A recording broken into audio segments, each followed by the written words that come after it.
You can start. Hi everyone, thanks for coming. I'm Peter Bell and I'm presenting on behalf of my student Saran Warbridge, who very sadly couldn't be here due to the Scottish Government's slow rollout of vaccines to 20-something-year-olds, unfortunately. So I'm very sorry about that. I should add that Saran has prepared a beautiful 15-minute video, which will be a much better delivery of this presentation than me. So I do encourage you to go online and check that out to get the definitive version. I'm very much going to give my own interpretation of her work. So what's our goal here? Well, when we want to try and understand spoken interaction in a dialogue or multi-party conversational context, we naturally decompose the speech signal into the lexical channel, in other words, the words that were spoken, and the non-lexical channel that briefly captures everything else about the speech that's not related to the lexical content.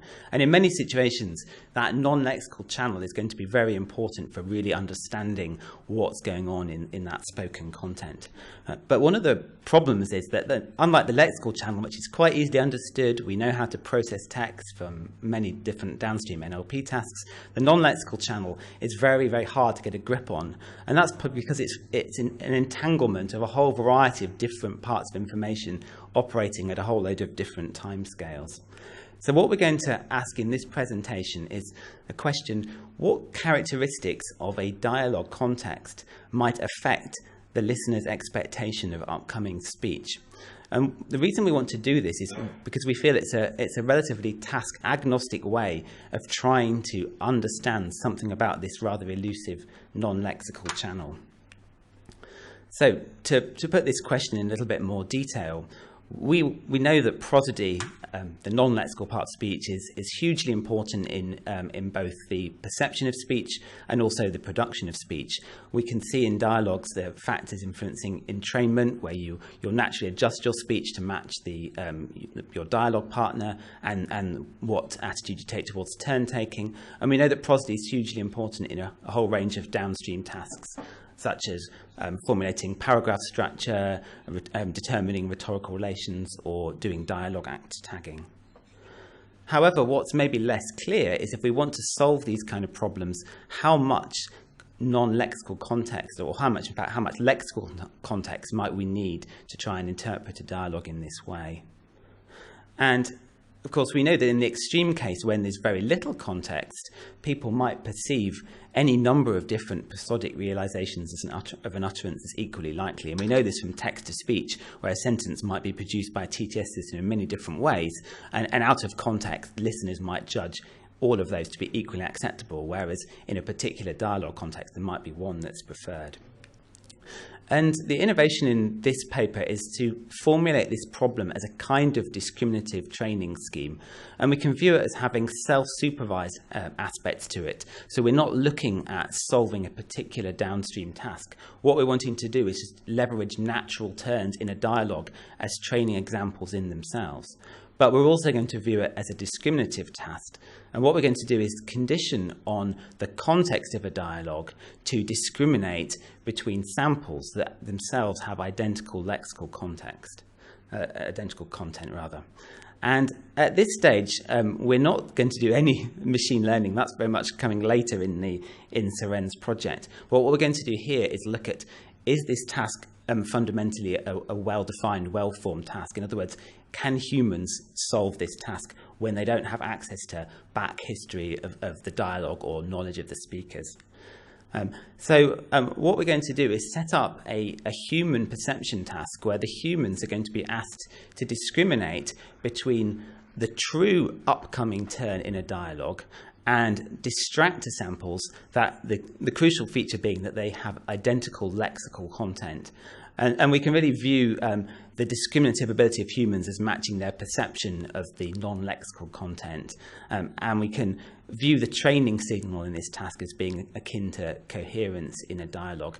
And I'm just going to, on the screenshot on the right here, shows the questions that participants were asked to answer with a range of samples. And I'll just play you a few samples of what I mean about controlling the lexical content. And I'll explain in a minute. These are all taken from telephone speech, and I hope you're able to hear them.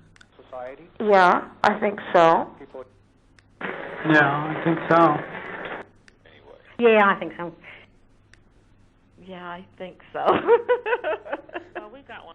So all identical lexical content there, but you can obviously see that there's very, very different prosody and intent behind those different dialogue turns. So what we did was, in terms of context, we would provide the participants with the transcripts of the dialogue, optionally leading up to the target utterance, and also sometimes afterwards. And we gave them the occasion, depending on the exact setup, the audio of the preceding turn as well. And I'll just show you some examples here. I'm not sure you'll be able to read that, but this was how we presented the task. So you see here what we're doing is we're presenting the transcripts of real dialogue in a kind of SMS-like form that participants would be very familiar with. I'm not sure. I'll read it out in case you're not sure. But what's happening here is they're saying, right, now we're done. Now we're done. Bit of laughter.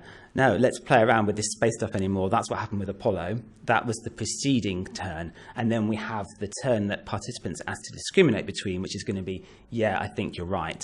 And in the version I'm going to play now, the participants are given the just the audio of the preceding turn, and then we're asked to discriminate between these cues. So here are the examples. No need to do this anymore, to play around with this space stuff anymore. That's what happened with Apollo. Yeah, I think you're right.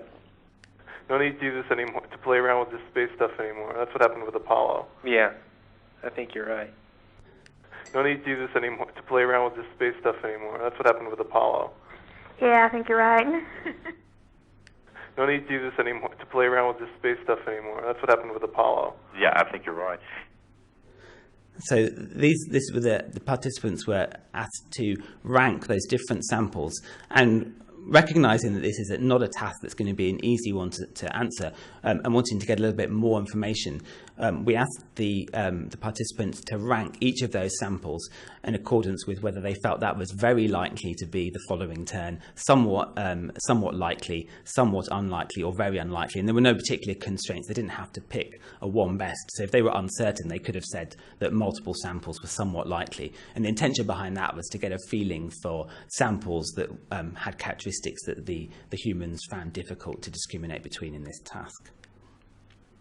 The data preparation, we chose all these samples from completely standard switchboard telephone conversations, which, as most of you will know, the participants in switchboard didn't know each other in advance of the conversation, and they were told to talk about a relatively predefined topic. So there's not a lot of external information available to the real speakers in that conversation that our participants wouldn't have.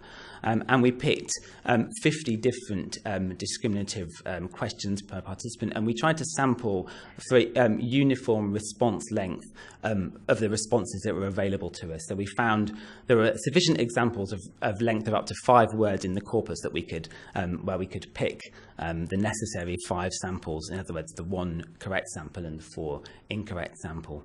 And we recruited participants for this using crowdsourcing from Prolific. Each participant completed 20 of these questions, which took them about 25 minutes.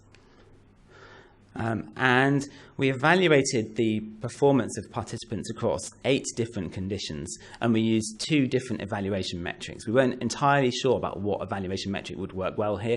Accuracy would be the most obvious one. How many times did they choose the real dialogue turn? But we also looked at a cross-entropy measure where we mapped their scores to a kind of probability measure, and then calculated the cross-entropy of that with the sort of 1 of k probability measure from the true sample. And I'm not going to present the results on that second measure because they broadly matched each other. And we evaluated the performance in a number of different context conditions. The first was where they only had access to the transcript of the preceding dialogue turns, and the other was in the example that you just heard, where they also had access to the audio of the previous turn. We couldn't give them audio going back further because that would have obviously revealed the speaker identity of the person they were really talking to. So that was one hard constraint from our experimental setup that we couldn't, or at least we couldn't think of any way around that. Okay, and then we compared both those 2 measures with a random baseline where essentially the real human responses were just shuffled. And just to quickly summarize the results, we found that, in fact, perhaps contrary to what you might think from the examples, people can effectively discriminate between those realizations. And we found that not only was the text context, the humans were statistically better than random, and in the speech context, they were better again. And so the speech context was, again, statistically significant improvement on purely having the text context.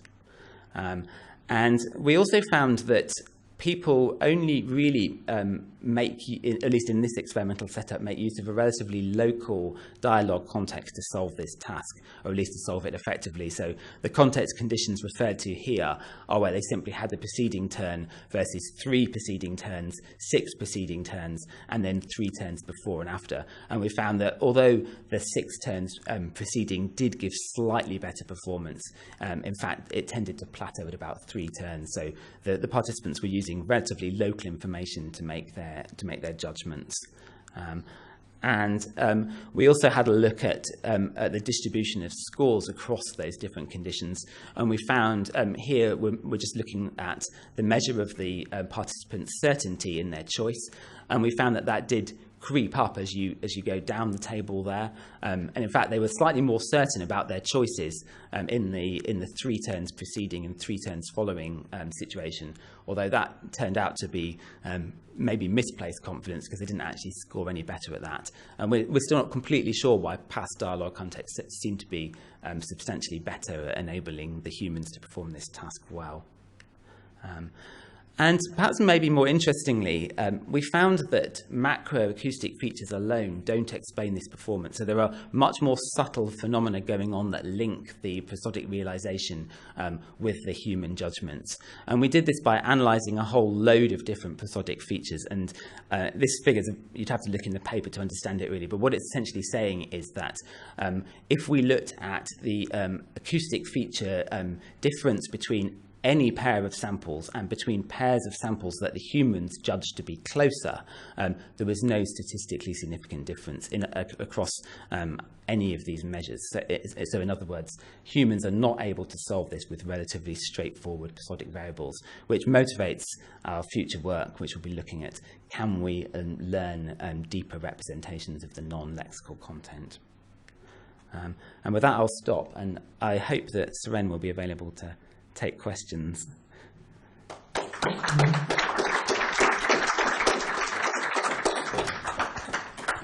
Thank you, Peter. Now, time for questions.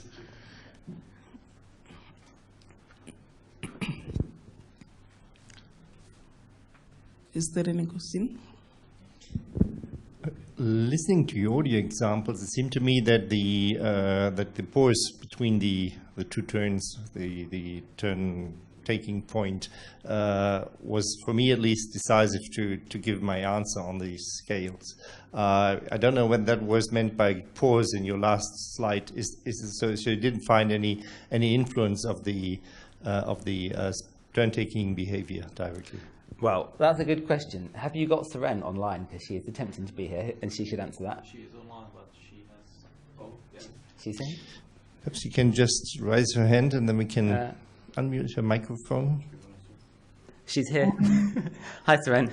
Hi. Hey. I actually know the answer to this question, I think, but Seren should answer it anyway.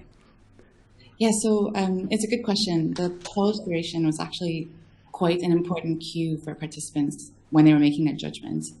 And so when we were designing the stimuli, we had a couple different options for how to construct or what the pause should be in between the 2 turns. In the end, we decided that the pause should be something that's associated with kind of the utterance design of whoever was responding. So when we were building these concatenated stimuli, we took the pause from, like, the pause preceding a turn and used that as the pause that would be in between the 2 turns. As opposed to taking the ground truth pause, if you like. Yeah. We actually mulled this over and did weigh up spending more money on experiments to check the difference, didn't we? But we... Yeah. Thanks a lot. Other questions? Yep. You'd like to come to the front?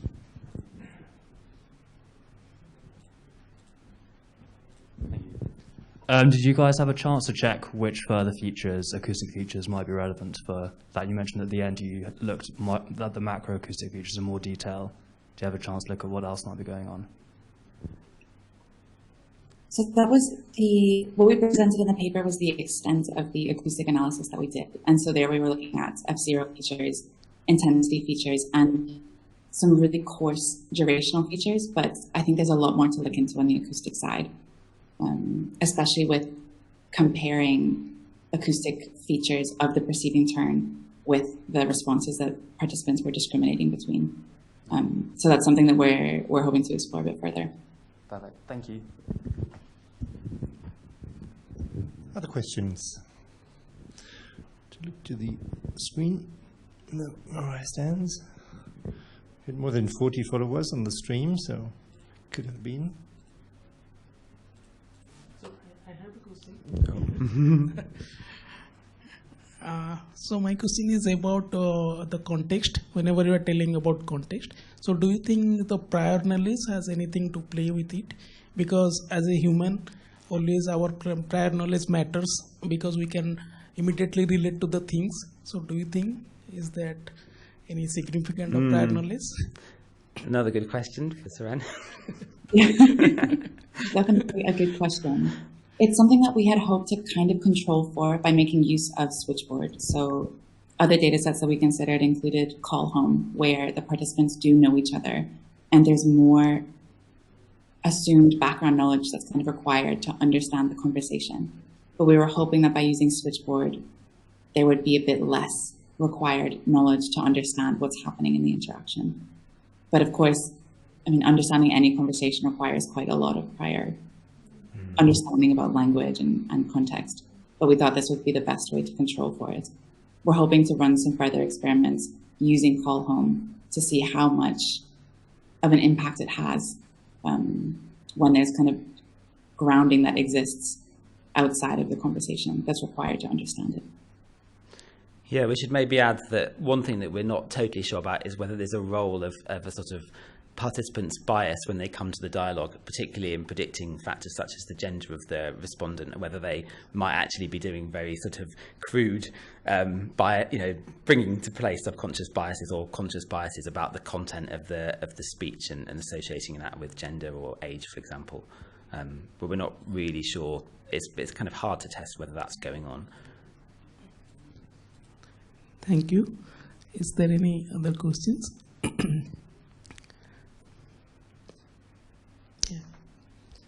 So there's one question from Roger Moore.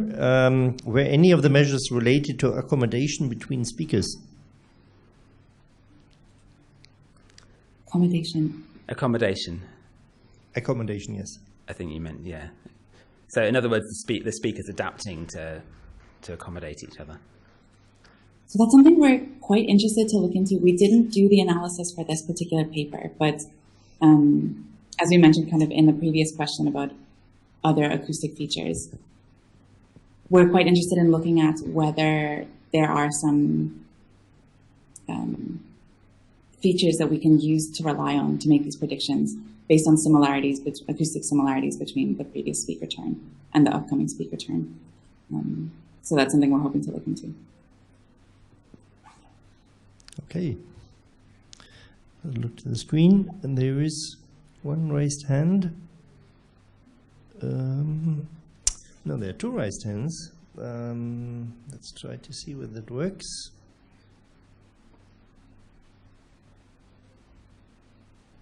No, that one disappeared. There's another one. It disappeared. There's another one, Jürgen Trouvin. Jürgen, are you able to join? We should be able to hear you if you switch on your mic. Okay, can you hear me? Yes, we can hear you, Jürgen. Okay, excellent. Thank you very much for that very nice talk and very nice project.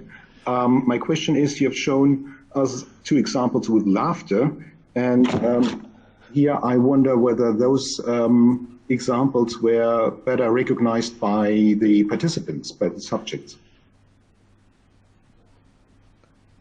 Are you asking whether the laughter part? So whether if there is some nonverbal I assume activities like laughter, what that facilitates. Yes, so Switchboard is interesting for that reason because it provides additional transcripts, pieces of information that are transcribed like laughter or some other kind of noises. And we think that these are quite important cues that people rely on. So the situation that we used here was kind of an intermediary between just lexical versus the full speech signal, because we do provide these kind of paralinguistic annotations in the context.